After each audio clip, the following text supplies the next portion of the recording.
Alors vous vous demandez peut-être si vous avez besoin d'argent ou pas pour créer votre entreprise. Mais en fait, foncièrement, la question elle se pose pas vraiment. Bien évidemment, il y a aujourd'hui des opportunités comme par exemple la micro-entreprise pour votre première structure juridique qui ne nécessite pas de capital. Vous n'avez pas besoin d'apport, ce qui n'était pas le cas encore il y a quelques années. Donc ça, c'est plutôt une bonne nouvelle. Ça vous indique que vous n'avez pas besoin d'avoir une somme mobilisée uniquement pour la création de votre entreprise. Il n'y a aucun problème là-dessus. La micro-entreprise a un mode de fonctionnement hyper simplifié et son job, son but, son objectif, c'est de pouvoir lancer votre entreprise et la tester. Donc, dans l'approche, il n'y a pas de mobilisation de capital, il n'y a pas besoin d'argent. Dans cette approche-là, vous comprenez que, effectivement, l'argent n'est pas une nécessité. Cependant, ce n'est que la structure juridique. Il va falloir vous occuper de communiquer et commercialiser. Vous avez aussi besoin de penser à la livraison de votre produit, de votre service en fonction de l'idée que vous avez déterminée pour votre entreprise. Comprenez que aujourd'hui, vous avez la capacité de pouvoir communiquer, voire commercialiser à moindre frais. Mais, bien évidemment, tout dépendra de l'entreprise que vous avez décidé de créer. Si vous avez choisi, par exemple, la création d'un commerce, bien évidemment qu'il vous faudra un local. Bien évidemment qu'il vous faudra un budget, un capital pour pouvoir payer le loyer, l'assurance du local, l'eau, l'électricité, Internet, etc. Donc, il y a des frais non négligeables, ça c'est évident. C'est à vous de voir comment vous envisagez votre entreprise. Il peut être intéressant de ne pas vous lancer trop vite parce que vous pourriez à ce moment-là voir votre entreprise travailler sous un autre angle, construite, élaborée sous un autre angle et vous permettre peut-être d'éviter un local et pourquoi pas travailler de chez vous. Ça, c'est une possibilité. Donc là, encore une fois, vous allez pouvoir éviter certains frais, donc vous n'avez pas besoin d'argent. Il est clair qu'en termes de communication, vous devez être présent sur Internet. Il y a quelques années, quand on avait par exemple un petit pépin à la maison, qu'on avait besoin d'un plombier, le premier réflexe qu'on avait, c'était appeler un ami, appeler une connaissance qui pourrait avoir une connaissance qui serait plombier. Aujourd'hui, les réflexes ont changé. La première chose qu'on fait quand on cherche un plombier, on va sur Internet. Donc, avoir une présence en ligne est obligatoire. Et vous pourriez me dire, il est possible d'avoir un site gratuitement. Mais en général, ce qui n'est gratuit n'a pas forcément une allure professionnelle. Ça, c'est le premier point. Deuxième chose, si vous voulez qu'on ait une valeur perçue de vos prestations, de votre entreprise, de vous, qui soit de qualité, eh bien, il faut avoir cette approche de se montrer comme un grand, d'avoir des outils, d'utiliser des outils qui vous donnent l'air d'être un grand, que votre entreprise est déjà importante et pas que vous êtes au démarrage. Comprenez que lorsque vous décidez de, par exemple, créer un site sur un outil en ligne, que cet outil est gratuit, vous n'aurez pas un nom de domaine personnalisé. Déjà, la valeur perçue de votre entreprise, si on doit taper ma société trucmuche, .blogueur, quelque chose, il est clair que ça ne fait pas professionnel. Donc, forcément, la valeur que vous donnez de votre entreprise, elle va pas être bonne. Alors, vous me direz que pas tout le monde y fait attention. Je l'entends, ok, pas de problème. Mais l'idée, c'est aussi d'avoir des clients de qualité. Les clients de qualité, peut-être que eux, ils y feront attention. Donc, pour avoir l'air d'un grand, il faut se comporter comme un grand. Et il faut avoir les bons outils. Un site en ligne gratuit pour votre business, ce n'est absolument pas professionnel. Ça ne donne pas une bonne valeur perçue ni de vous, ni de votre entreprise, ni de vos prestations de services ou de vos marchandises. Donc, vous devez avoir cette démarche-là de penser que il va y avoir besoin d'argent. Il est clair que vous avez besoin d'un budget. Donc, votre site, c'est déjà la première chose que vous devriez évaluer en termes financiers pour savoir de combien vous aurez besoin. Calculez-le au bas mot, au minimum sur un an pour que vous puissiez savoir le montant qu'il vous faut pour pouvoir assurer votre site pendant minimum un an. Dans l'année, j'espère bien que vous ferez des ventes, ce qui vous permettra d'assurer le paiement pour l'année d'après. Dans votre approche de la communication, vous allez pouvoir utiliser les réseaux sociaux, qui sont quand même une bonne manne, une bonne source de trafic pour pouvoir commencer à faire vos premiers clients. Faut-il encore savoir les utiliser? Je le concède. Vous pourriez me dire, les réseaux sociaux, c'est gratuit. Et oui, vous avez raison sur le principe, créer un compte, voire le basculer en compte professionnel, ne nécessite aucun budget. Vous pouvez commencer à publier dès l'instant où vous avez créé votre compte et que vous aurez rempli votre profil correctement, etc., mis les images de couverture pour que cela ait une allure professionnelle.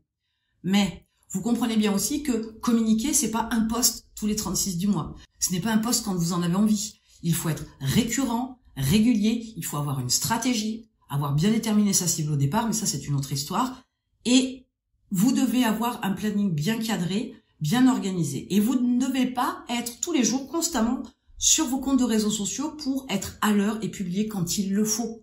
Donc vous allez pouvoir utiliser un outil qui vous permet de programmer vos publications sur les réseaux sociaux. Et il y en a des gratuits, mais uniquement sur des courtes durées de programmation. Ça va être maximum 7 jours et peut-être même avec une certaine quantité de publications. Donc il va vous falloir investir dans un outil qui va vous permettre de programmer 3 semaines, 1 mois, 2 mois, 3 mois, 4 mois à l'avance vos publications sur vos réseaux sociaux pour vous faire gagner du temps, pour vous permettre d'avoir du temps pour vous occuper de vos clients. C'est nécessaire, c'est indispensable.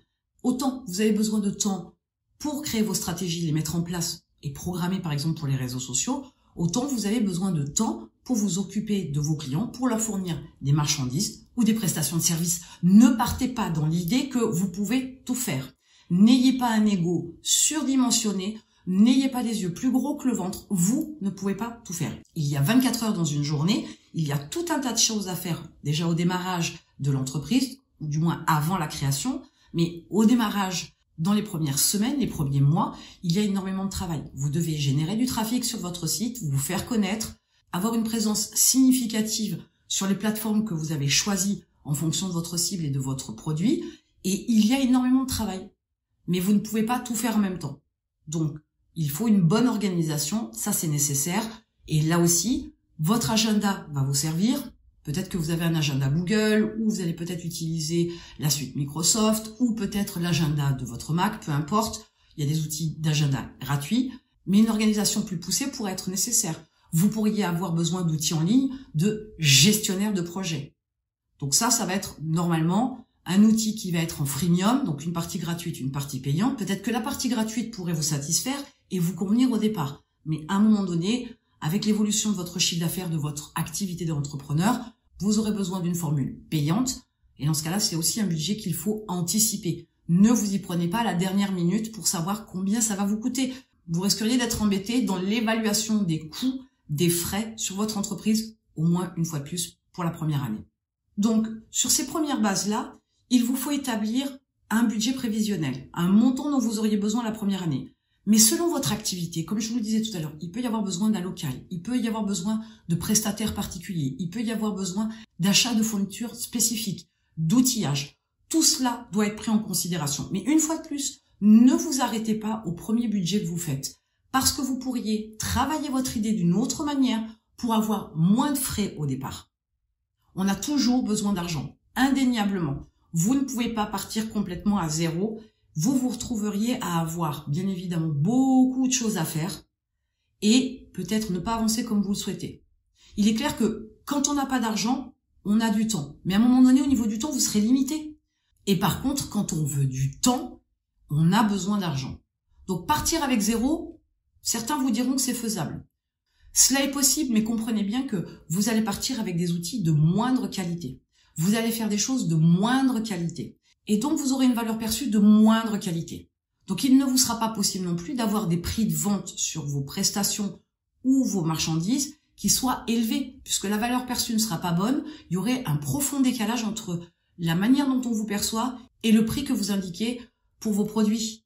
Et s'il y a un décalage, ça n'inspire pas confiance. Si ça n'inspire pas confiance, bien évidemment, l'intention d'achat ne se fait pas aussi facilement. Ce sera beaucoup plus difficile pour vous de vendre. Donc prenez en considération que avec ou sans argent, quelque part, la question n'est pas vraiment là. Il vous faut faire une estimation de ce dont vous pensez avoir besoin au départ, et je vous l'ai dit au moins sur une année, mais il vous est aussi nécessaire de travailler votre entreprise sous un autre angle pour pouvoir diminuer les frais. Ne les diminuez pas parce que vous n'avez pas d'argent, diminuez-les parce que vous avez construit votre entreprise, l'approche de votre entreprise, le fonctionnement de votre entreprise avec des frais moindres et peut-être même de manière plus intelligente, voire même plus automatisée. Donc il est bon de prendre en considération que votre idée première n'est jamais l'idée finale sur laquelle vous allez créer votre entreprise, mais que votre idée de départ doit prendre en considération aussi l'argent nécessaire pour la mettre en route et la développer. Le développement, je parle bien d'un développement dans les premiers mois, je parle pas sur les 10 premières années, ça n'a pas de sens. Si dans les 10 ans vous n'avez pas fait de chiffre d'affaires, là il y a quelque chose qui ne fonctionne pas, il est grand temps d'arrêter. Mais je pense que là vous l'aurez vu et vous l'aurez bien remarqué quand vous aurez fait vos comptes, que quand il n'y a pas de chiffre d'affaires, il y a un moment donné, l'argent, ça coince. Donc, voilà vers quoi vous devriez vous orienter quand vous décidez de monter une entreprise, de créer votre propre entreprise, de calculer cette approche-là financière et de ne pas vous enflammer et de vous dire « il va me falloir un budget trop conséquent, je ne vais pas y arriver ou je n'ai pas les moyens ». Arrêtez-vous, restructurez votre idée, regardez-la sous un autre angle et voyez quels frais vraiment vous allez devoir engager pour pouvoir créer votre entreprise. Maintenant que vous avez cette approche-là de réflexion, cette autre vision des choses sur votre entreprise, si effectivement vous étiez parti avec un énorme budget qui nécessite peut-être des aides extérieures, voire même des emprunts, arrêtez-vous, reprenez votre idée. Il y a peut-être quelque chose à faire, à créer, même quelque chose de nouveau, de différent, qui va vous permettre de vous lancer avec des frais nettement moins importants. Et en attendant, je vous retrouve de l'autre côté.